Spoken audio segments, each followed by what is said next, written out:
کہ یہ واقعی میں بہت میڈیا پہ بھی اور عوام کے اندر بھی ایسے بہت سارے سوالات اٹھ رہے ہیں اور ہم سن رہے ہیں، لیکن ان کو کلیریفائی کرنا اور اس کی اصل حقیقت بتانا بھی ہمارے لیے بڑا ضروری ہے. میں نہیں سمجھتی کہ اس میں کوئی کوڈ پیکنگ یا اس طرح کی کوئی بات ہے، کیونکہ جو خالی پوزیشن تھی ان کو ڈیفینیٹلی فل کرنا تھا. جہاں تک 26ویں آئینی ترمیم کے بعد جو ججز کی تعیناتی کا پروسیجر ہے اس کی بات ہے، تو یہ بھی کوئی انہونی بات نہیں ہے. ساری دنیا میں جو پارلیمنٹ ہوتی ہیں وہ ججز کو، جوڈیشری کو اپوائنٹ کرتی ہیں.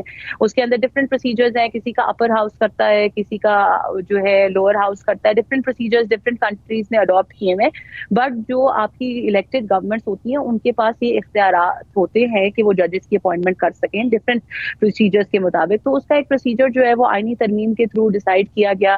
آئینی ترمیم ایک کانسٹیٹیوشنل طریقہ ہے جو کانسٹیٹیوشن نے، کیونکہ ہم ایک کانسٹیٹیوشنل ڈیموکریسی میں رہتے ہیں، ہمارے پاس کانسٹیٹیوشن از سپریم. کانسٹیٹیوشن نے اگر یہ اختیار دیا پارلیمان کو کہ وہ 2/3 میجورٹی کے ساتھ کوئی آئینی ترمیم کر سکتے ہیں، پارلیمان نے اس اختیار کا استعمال کرتے ہوئے ایک بڑی اچھی، میں تو سمجھتی ہوں بلکہ کہ جو ہم نے ججز کو یا جوڈیشری کو جس طرح کا بنا دیا ہوا تھا، اور جو آپ نے جیسے جملہ کا گڈ ٹو سی یو، اس جملے پہ اعتراض اس لیے نہیں تھا کہ ایک جج نے یہ ایک پولیٹیشین کو کیوں کہا. اس سے پہلے ایک سیریز آف ججمنٹس تھی، جس طرح کی ججمنٹس آ رہی تھی، جس طرح کے کامنٹس اور ریمارکس دیے جا رہے تھے، وہ جوڈیشری کی امپارشیلٹی کے اوپر ایک دھبا تھا. لیکن اس میں دیکھیں نا آمنہ صاحبہ، وہ بات بالکل درست ہے، وہ بالکل درست ہے. لیکن اور میں یہاں تک تو اعتراف کرنے میں کم از کم میں تو کرنے کو تیار ہوں کہ جو کچھ بھی ہوا، چاہے وہ آئینی ترمیم ہوئی یا جوڈیشل اپوائنٹمنٹس ہو رہی ہیں، وہ آئین اور قانون کے تحت ہو رہی ہیں، اس میں کوئی شک نہیں ہے. لیکن دیکھیے، آپ سے بہتر کون جانتا ہے کہ جب وہ قانون کے حوالے سے بات کی جاتی ہے نا کہ لیٹر اینڈ اسپرٹ، تو لیٹر تو شاید آپ فالو کر رہی ہیں، لیکن اسپرٹ آپ لوگ فالو نہیں کر رہے. اور I know in your hearts of hearts آپ کو پتہ ہے کہ آپ لوگ اس کی اسپرٹ کو فالو نہیں کر رہے، and this will come back to haunt you. دیکھیے فہد صاحب، میں نا تھوڑی سی اس میں نان کنونشنل اپروچ رکھتی ہوں، اور میں سمجھتی ہوں کہ جو چیز حکومت کا استحقاق ہے اور جو حق ہمیں آئین نے دیا ہے اس کو ایکسرسائز کرنے میں ہمیں ڈیفینسو نہیں ہونا چاہیے. اور میں نہیں سمجھتی کہ اس میں کوئی بھی ایسی چیز ہے جس کو مجھے جسٹیفیکیشن، مجھے نہیں، صرف مطلب میں ایز حکومت کی ترجمان کے طور پہ کہہ رہی ہوں کہ حکومت، میرا نہیں خیال کہ اوز این ایکسپلینیشن اور جسٹیفیکیشن ٹو اینی ون، کیونکہ جب آئین جو ہے وہ ہمارا ایک ضابطہ اخلاق ہے، آئین کے مطابق ہم ہر چیز کر رہے ہیں، قانون کے مطابق ہم ہر چیز کر رہے ہیں، اور قانون کے مطابق یہ چیزیں کرنا اس لیے بھی بہت ضروری ہے کہ ہم، مجھے پلیز ایک منٹ دیجیے گا. ہمیشہ سے انفارچونیٹلی یہ سسٹم چلا آ رہا ہے بڑے عرصے سے پاکستان میں کہ جو بھی حکومت ہوگی اس پہ پریشر ڈالا جائے گا، اور انڈر پریشر ڈال کے ان سے بہت سارے ایسے کام کرا لیے جائیں گے جو بعد میں ہمیں ہانٹ کرتے ہیں. Let me come back to that. وہ جو ہانٹنگ والا مسئلہ اس میں آتے ہیں. مہربانو صاحبہ، اب دیکھیے یہ جو میں بات کر رہا تھا نا کہ یہ لیٹر کو تو فالو کر رہے ہیں، اور جو لیٹر ہے اس کے مطابق جو کچھ بھی اس گورنمنٹ نے کیا ہے اس کو کم از کم قانون کی خلاف ورزی نہیں ہوئی ہے. اور اس کے نتیجے میں some might even say کہ the government is playing smart، وہ قانون کو اپنے لیے استعمال کر رہے ہیں اور پاکستان تحریک انصاف اور اپوزیشن کے لیے تمام دروازے بند کر رہے ہیں. اب آپ کے پاس آپشن رہ کوئی نہیں گیا. سب سے پہلے تو بات صاحب، قانون کے اگر استعمال کی ہم بات کریں تو جس طرح اس وقت خاص پاکستان میں، خاص طور پہ پنجاب میں قانون استعمال کیا جا رہا ہے، استعمال از دا رائٹ ورڈ.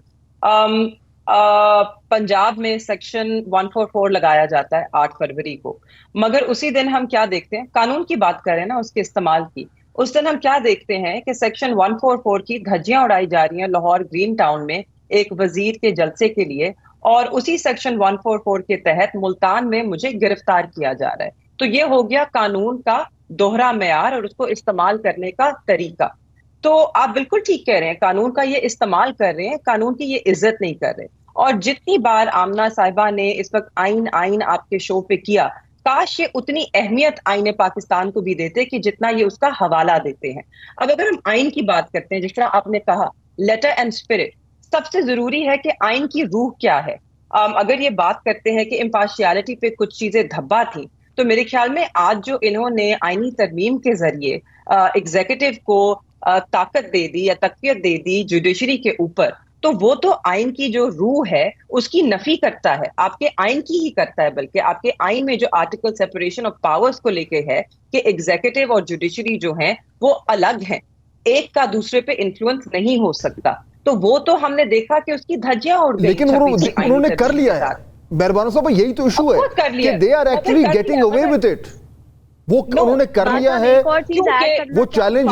لیکن اگر وہ چیلنج ہوگا، اگر وہ چیلنج ہوگا جو کہ ہوا ہے تو وہ کانسٹیٹیوشنل بینچ میں جائے گا. کانسٹیٹیوشنل بینچ کو کہا جا رہا ہے کہ وہ ہم خیال ہیں. تو انہوں نے ہر جگہ سے جو بھی اسکیپ روٹ تھا اس کو بلاک کر دیا. Let me clarify. دیکھیے اس کو چیلنج کیا گیا ہے، ٹھیک. اب کیونکہ جوڈیشری ان کے تابع ہو گئی ہے اور وہ انفارچونیٹلی لگتا ہے اس وقت بظاہر یہ لگ رہا ہے کہ خوف زدہ ہے ایگزیکٹو سے اور ایگزیکٹو پاور اور اتھارٹی اور کنٹرول سے، تو وہ اس وقت اپنے حلف کے ساتھ بھی نہیں کھڑی ہو پا رہی. کیونکہ جب 26ویں آئینی ترمیم چیلنج کی گئی تو تب فل کورٹ کو اس کو سننا چاہیے تھا. اب ہمارے نقطۂ نظر میں آئینی بینچ جو ہے وہ نہیں سن سکتی ہے اس کیس کو، کیونکہ آئینی بینچ اسی آئینی ترمیم کی بینیفیشری ہے. وہاں پر ایک کانفلکٹ آف انٹرسٹ ہے. لیکن اگر فل کورٹ بھی ہوتا ہے، آپ کچھ بھی کر سکتے ہیں. اگر فل کورٹ بھی ہوتا ہے تو نمبرز گیم تو انہوں نے کر لیا. یہی تو جو لیٹر اسپرٹ کی بات ہو رہی ہے وہ یہی ہے کہ انہوں نے گورنمنٹ نے بڑی طریقے سے جہاں جس ایونیو سے آپ کو ریلیف مل سکتا تھا ہر ایونیو کو انہوں نے آگے سے بلاک کر دیا. اس میں مجھے ذرا بات کرنے دیجئے. بدنیتی سے، اور ان کی بدنیتی سے اس بات سے صاف ظاہر ہے کہ آپ کے 4 سپریم کورٹ کے ججز ہیں، انہوں نے اس خط میں اپنے خط میں واضح لکھا کہ کیوں آپ جو سپریم کورٹ کی اسٹرینتھ بڑھا کے پھر اس کو فل کورٹ بٹھا کر یہ نہیں کر سکتے، کیونکہ اس میں جو امپارشیلٹی کے دھبے کی یہ بات کرتے ہیں وہ دھبا بہت بڑا دھبا لگے گا، اور نہ ہی لوگوں کو لگے گا کہ یہ عدالت انصاف کر رہی ہے، نہ ہی لوگوں کو لگے گا کہ عدالتیں جو ہیں وہ انصاف کرنے کے قابل ہیں. اچھا اب اس وقت جو پورا سسٹم ہے، لیٹ می کمپلیٹ. بالکل کائنڈلی میں I need to go to Amna صاحبہ. بالکل جی، last sentence. one last thing I'd just like to add. اور ہم اب یہ جو ہے ایک چیز تسلیم کر لیں کہ اس وقت اس ملک میں جمہوریت نافذ نہیں ہے، یہ آمریت کا دور ہے، اور یہ حکومت جو ہے یہ اس وقت بالکل ایک شیملس طریقے کے ساتھ آمنہ صاحبہ آمریت کے حوالے سے بار بار یہ ذکر ہو رہا ہے، یہ لفظ مہربانو صاحبہ نے استعمال کیا.